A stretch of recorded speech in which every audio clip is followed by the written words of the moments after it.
سعید تو تنبکی؟ نه چطور مگه؟ سر کلنشونه بچه سیاهه. ها یعنی منظورت ما کلا آدم تنبکیو؟ ها دیگه؟ نه اینطور هم نه، ما آدم تنبکی نه دیگه. نگاه اول صبح به خاطری که معدم درست کار بکن یه دندونی هنوسم دیگه. اره تا یه رو 20 دقیقه دیگه که مثلا صبحانه بخورم دیگه. بعد صبحانه هم یه دندونی هزن و ما سر کار عزیز دیگه. سر کارن که روتون خواجه دیگه.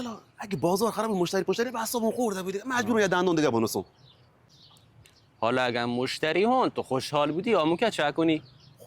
دیگه هم که خود دیگه نگاه مشتری هون تو فرود خوشحالی، بعد خوشحالی خود دیگه یه دندون نچسبه دیگه. یه دندون ایجانا دیگه تا موقع نهار دیگه. آجان خود شاعر یه چیز گفتیشن، میگه که گر خواهی نشوی تربناک در این اوضاع غمناک، قبل نهار باده بعد نهار تنباک. به دیگه هیچ دیگه تا دم غروب یه دندون انوسم دیگه. چه بود تا شو اگه دیگه خوب مشروبی چیزی اون خو یه دندون انوسم.